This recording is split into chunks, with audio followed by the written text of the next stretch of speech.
शुभ संध्या मित्रों। कल मतलब इसकी पहली वीडियो में हम यहाँ जो है क्रिया के 10 काल और भावभेद को ही लकार कहते हैं, यहाँ तक हो गया है। वैदिक संस्कृत की चर्चा इसकी पहले वीडियो में हुई है। तो वैदिक संस्कृत में विकर्ण की भिन्नता के अनुसार धातुओं को 10 गणों में विभक्त किया गया था। अब गण कौन से? भवादिगण है, अदादिगण है, जुहोत्यादिगण है, दिवादिगण है, स्वादिगण है और तुदादिगण है, रुदादिगण है, तनादि, क्रियादि और चुरादि। आज हम फिर देखेंगे लौकिक संस्कृत। यहाँ से इम्पॉर्टेंट है लौकिक संस्कृत हम देखेंगे। तो प्राचीन भारतीय आर्य भाषा का वो रूप जिसका पाणिनि की अष्टाध्यायी में विवेचन किया गया है वो लौकिक संस्कृत कहलाता है। ठीक। अब संस्कृत में 48 ध्वनियाँ ही शेष रह गई। संस्कृत में 48 ध्वनियाँ ही शेष रह गई। वैदिक संस्कृत की 4 ध्वनियाँ ल, लह, जीवामूलीय और उपधमानीय के लुप्त होने से लौकिक संस्कृत की 48 ध्वनियाँ शेष बच गई। अब मध्यकालीन आर्य भाषा देखेंगे तो मध्यकालीन आर्य भाषा में पहला आता है पाली। पाली अर्थात प्रथम प्राकृत भी बोलते हैं। पाली का अर्थ है बुद्ध वचन। परखतीति बुद्ध वचन इति पाली होने से यह शब्द केवल मूल त्रिपिटक ग्रंथों के लिए प्रयुक्त हुआ। पाली में ही त्रिपिटक ग्रंथों की रचना हुई। त्रिपिटकों की संख्या 3 है: सुत्त पिटक, विनय पिटक, अभिधम पिटक। कौन कौन है? सुत्त पिटक, विनय पिटक, अभिधम पिटक। बौद्ध धर्म के प्रचार प्रसार के उद्देश्य से सम्राट अशोक के पुत्र कुमार महेंद्र त्रिपिटकों के साथ कहाँ गए? लंका गए। वहाँ लंका नरेश वट गावनी ईसा पूर्व 291 के संरक्षण में थेरवाद का त्रिपिटक बुद्ध के उपदेशों का संग्रह लिपिबद्ध हुआ। पाली भारत की प्रथम देश भाषा है। पाली भारत की प्रथम देश भाषा है। बस इससे ज़्यादा यहाँ हम कुछ नहीं देखेंगे। और फिर इधर सुत्त पिटक में देख लें कि सुत्त पिटक में क्या है? साधारण बातचीत के ढंग पर दिए गए बुद्ध के उपदेशों का संग्रह है और इस पिटक के अंतर्गत 5 निकाय आते हैं। अब इधर देखेंगे विनय पिटक।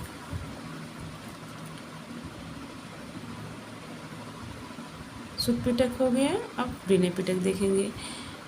इसमें क्या है? बुद्ध की उन शिक्षाओं का संकलन है जो उन्होंने समय समय पर संघ संचालन को नियमित करने के लिए दी थी। विनय पिटक में निम्नलिखित ग्रंथ हैं: महावज्ञ और चुल्लवज्ञ, पचचित्त, पराजिक परिवार। तो इसमें क्या है? विनय पिटक में क्या है कि बुद्ध की उन शिक्षाओं का संकलन है जो उन्होंने समय समय पर संघ संचालन को नियमित करने के लिए दी थी। और सुत्त पिटक में क्या था? इसमें साधारण बातचीत के ढंग पर दिए गए बुद्ध के उपदेशों का संग्रह है। इस पिटक के अंतर्गत 5 निकाय हैं। ये हो गया। फिर हम देखेंगे अभिधम पिटक। अभिधम पिटक में क्या है? चित्त, चैतसिक और धर्मों का विशद विश्लेषण किया गया है। सुत्त पिटक के उपदिष्ट सिद्धांतों के आधार पर ही वस्तुतः अभिधम पिटक का विकास हुआ है। अभिधम पिटक में 7 ग्रंथ हैं: धम्म, संगिणी, विभंग, धातु कथा, पुंगल, पंचचित, कथा वस्तु, एमक, पट्टान।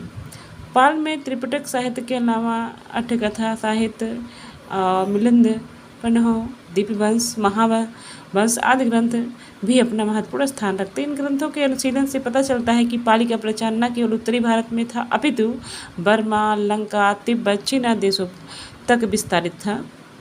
अब अट्ठकथा साहित्य के प्रणेता आचार्य बुद्ध घोष बतलाए जाते हैं, जिनका समय ईसा की 5वीं शताब्दी निश्चित है।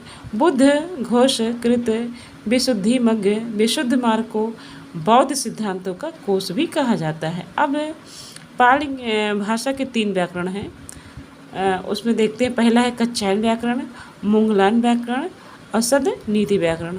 अब कच्छायन व्याकरण जो है ये 7वीं सदी के रचयिता महाकच्छायन माने जाते हैं। कालक्रम में ये सर्वप्राचीन पाली व्याकरण है। कच्छायन व्याकरण को कच्छान ग्रंथ या सुसंधि कप्प भी कहा जाता है।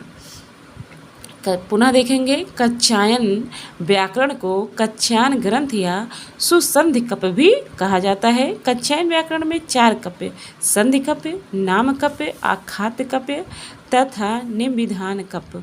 इसमें क्या है देखेंगे कि 23 परिच्छेद तथा 675 सूत्र हैं। किसमें? कच्चायन व्याकरण में। अब देखते हैं मोंगलान व्याकरण के रचयिता मोंगलान हैं। इन्होंने ही इस पर वृत्ति और पंचिका लिखी है। क्या लिखी है? वृत्ति और पंचिका लिखी है। सबसे अच्छा व्याकरण यही है मोंगलान व्याकरण। मोंगलान श्रीलंका के अनुराधपुर के थूपाराम बिहार में रहते थे तथा वे अपने समय के संघ राज थे। ठीक। अब सदनीति व्याकरण 1154 ईस्वी के रचयिता वर्मी भिक्षु अंग वंश थे। ये अंग पंडित तृतीय भी कहलाए थे। और सदनीति व्याकरण 3 भाग, पदमाला, धातुमाला, सूतमाला, 27 अध्याय तथा 1391 सूत्रों में निबद्ध है। विभिन्न विद्वानों द्वारा पाली शब्द की व्युत्पत्ति निम्नलिखित ढंग से बताई गई है। उसको देखेंगे। अब इसको ध्यान से देखेंगे क्योंकि प्राय क्वेश्चन एग्जाम में पूछे जाते हैं। ठीक।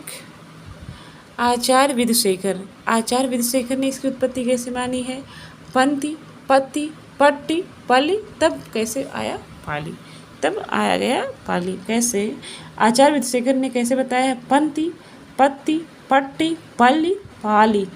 और मैक्स वालेसन ने पाटलिपुत्रिया अल्ली बताया है। भिक्षु जगदीश कश्यप पर्याय, पर्याय, पालियाय, पाली। भंडारकर व वाकर नागल ने क्या बताया? प्राकृत, पाकट, पाड़, पाउल, पाली। भिक्षु सिद्धांत पाठ, पाल, पाली और पाली। और कौशाम्बी ने पाल और पाली। उदय नारायण तिवारी पा, लिय, लिय, पाली। इनका फेमस होगा क्योंकि आ सकता है उदय नारायण तिवारी का पा, लिय, ली, पाली। अब देखेंगे पाली भाषा के प्रवेश को लेकर विद्वानों में काफ़ी मतभेद है। विभिन्न विद्वानों द्वारा वर्णित पाली शब्द का प्रदेश जो निर्धारित हुआ उसको देखेंगे तो श्रीलंकाई बौद्ध तथा चार्ल्स ने मगध माना है और ग्रियसन और राहुल ने भी मगध माना है। तो ट्रिक ऐसे हम याद कर लेते हैं कि ग्रियसन और राहुल और ग्रियसन श्रीलंका में जाते हैं और वहाँ मगध राज्य को देखते हैं। ठीक। और फिर सुनीत कुमार चटर्जी मध्य प्रदेश की बोली और उदय नारायण तिवारी। हमने सुना है कि मध्य बोली का उदय हुआ है, मध्य देश में पाली बोली का उदय हुआ। ऐसा हम एक इमेजिनेशन करके या ट्रिक बना के याद कर सकते हैं कि हमने सुना है या जो है हमने सुना कि पाली भाषा का उदय मध्य देश में हुआ। पाली भाषा का उदय मध्य देश में हुआ। हमने सुना मतलब सुनीति कुमार चटर्जी और उदय हुआ। हमने सुना कि पाली भाषा का उदय मध्य देश में हुआ है।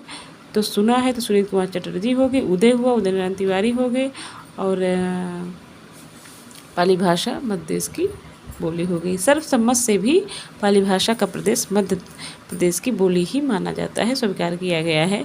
और पाली की वर्ण संघटना या ध्वनियाँ देखेंगे तो पाली के प्रसिद्ध व्याकरण कच्चायन के अनुसार पाली में 41 ध्वनियाँ, कितनी? 41 ध्वनियाँ तथा मोंगलान के अनुसार पाली में 43 ध्वनियाँ होती हैं।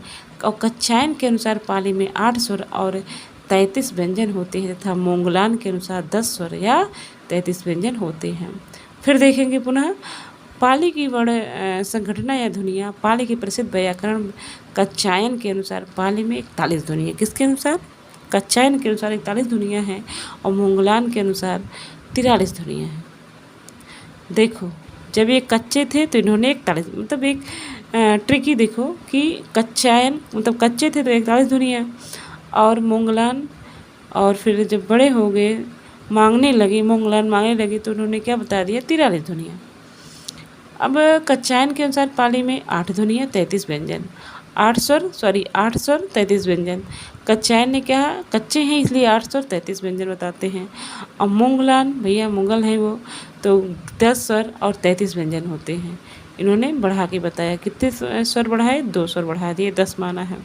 पाली में वर्णों का वर्गीकरण निम्न ढंग से किया जा सकता है। आप देख सकते हैं आई ई उ ए आ, और दीर्घ में आ ई उ ए ओ, गंगा कावड़ हो गया, चैया चावड़ हो गया, टटड़ा तावड़ हो गया, तना ता वर्ग हो गया,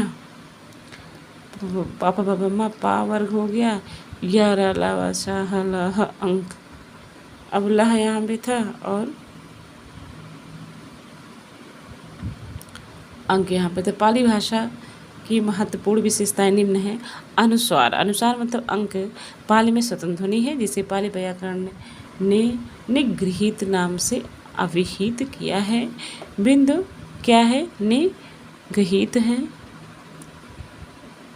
अब टर्नर के अनुसार पाली में वैदिकी की भांति ही संगीतात्मक बलात्मक दोनों स्वराघात थी। गिरियसन तथा भोलानाथ तिवारी पाली में बलाघात स्वराघात मानते हैं, जबकि झूल ब्लाक किसी भी स्वराघात को नहीं स्वीकार करते। पाली में 3 लिंग, कितने? 3 लिंग और 3 वाच्य, 2 वचन, 1 वचन बहुवचन, यहाँ 2 वचन नहीं होता है। और पाली में 3 लिंग, 3 वाच्य, 3 वाच्य, कर्तृवाच्य, कर्मवाच्य और भाववाच्य, 3 वाच्य यहाँ पर है पाली में। और 2 वचन, 1 वचन बहुवचन है, यहाँ 2 वचन नहीं होता। पाली हलंत रहित होता है, मतलब हलंत यहाँ नहीं है। 6 कारक 8 लकार, 4 काल 4 भाव, 6 कारक 8 लकार, 4 काल 4 भाव था, 8 गणयुक्त भाषा है। प्रथम प्राकृत पाली के अंतर्गत ही अवलेखी प्राकृत या शिलालेखी प्राकृत भी आता है। इसके अंतर्गत लेख शिला पर अंकित होने के कारण इनकी संख्या शिलालेखी प्राकृत हुई। प्राकृत तृतीय प्राकृत मध्यकालीन आर्य भाषा को प्राकृत भी कहा जाता है। मध्यकालीन भाषा को आर्य प्राकृत भी कहा जाता है। आर्य भाषा को प्राकृत भी कहा जाता है। प्राकृत की व्युत्पत्ति के संबंध में 2 मत प्रचलित हैं, जो निम्न है। प्राकृत प्राचीनतम जनभाषा है। प्राकृत प्राचीनतम प्रचलित जनभाषा है। नामी साधु ने इसका निर्वचन करते हुए लिखा है पूर्व कृतम प्राकृतम, अर्थात प्राकृत शब्द से इसका निर्माण हुआ है, जिसका अर्थ है पहले की बनी हुई, पहले की बनी हुई। अब देखो, भाषा मूल से चली आ रही है, जिसका नाम प्राकृत है। नाम प्राकृते आगतम प्राकृतम। नामी साधु ने काव्यालंकार की टीका में लिखा है प्राकृतेति सकल जगत जत तू नाम व्याकरण आदि मिरनाहत संस्कारा सहजो वचन व्यापारा प्राकृतः प्राकृत तत्र भावा सेव व प्राकृतम, अर्थात सकल जगत के जंतुओं प्राणियों के व्याकरण आदि संस्कारों से रहित सहज वचन व्यापार को प्राकृत कहते हैं। उससे उत्पन्न अथवा वही प्राकृत है। वाक्पति राज ने गरुड़ वहु में लिखा है सैलाओ याम वाया विसंगति विसंति यतो या रेति व्ययाओ यति समुद्रम जिह रेति सायराओ चिय जलाई, अर्थात जिस प्रकार जल सागर में प्रवेश करता है और वहीं से निकलता है, उसी प्रकार समस्त भाषाएं प्राकृत में ही प्रवेश करती है और प्राकृत से ही निकलती है। प्राकृत की उत्पत्ति संस्कृत से हुई है, इस बात की पुष्टि करने वाले विद्वान निम्नलिखित। धन्यवाद।